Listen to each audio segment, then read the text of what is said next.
11th, 1962, three inmates disappeared from Alcatraz Federal Penitentiary in what became the most famous prison escape in American history. Frank Morris and brothers John and Clarence Anglin had spent months planning and digging, using modified spoons and a small drill made from a vacuum cleaner motor to widen the ventilation grates in their cells. Each night, they chipped away at the concrete around the vents, hiding their work behind cardboard painted to match the walls. The debris was scattered in the recreation yard or flushed down toilets. To fool guards during nightly counts, they crafted papier-mâché dummy heads made from toilet paper and other materials, complete with real hair collected from the prison barbershop. The heads were painted flesh-colored and positioned on their pillows to create the illusion that the inmates were sleeping. On the night of the escape, Morris and the Anglins placed the dummies in their beds, squeezed through the enlarged vents, and climbed up a utility corridor to the roof. They brought a fourth inmate, Alan West, who had helped with the planning, but West couldn't get his vent open in time and was left behind. From the roof, the three men climbed down a drain pipe to the ground and made their way to the northeastern shore of the island. Using raincoats stolen from the prison and vulcanized glue, they had constructed a makeshift raft and life vests. Late that night, they inflated their raft and paddled into the freezing waters of San Francisco Bay. Guards discovered the escape the next morning during breakfast count.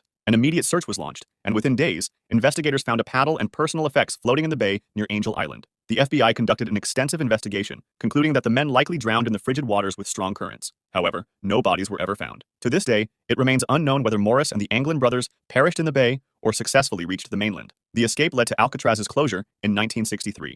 The Alcatraz Escape shows how easily parts of a human story can vanish, and the idea of missing pieces in a personal story is something many people experience today, just in a very different way. One of those people is Anna. Anna always believed she knew where she came from, but recently she started wondering if there was more to her story. Little details in family conversations never added up, and she realized no one had ever given her the full version of her origins. With the MyHeritage DNA test, she can take a deep dive into her own DNA, discover her family history, and explore her geographic origins. And for only $29, she decides to go for it. A few weeks later, the results arrived, and opening them felt like stepping into a time machine. Her ethnicity estimate revealed surprising regions she had never heard mentioned in her family. Discovering that she carried Viking blood after believing she was 100% English her whole life completely changed her. And then came the list of distant relatives, thousands of them, scattered worldwide, people who all share tiny fragments of her DNA. It made her realize just how connected we all are. Finding her Scandinavian relatives became the biggest surprise of her life. This was more than just a DNA test. It was like a global family reunion. If you want to explore your own origins, order your MyHeritage DNA kit today. With my code, SIMPLE, you're not just getting an insane price on these for just $29. You're also getting a 30-day free trial, free shipping, and the Ancient Origins feature, plus so much more. Click the link or scan the QR code to begin your journey.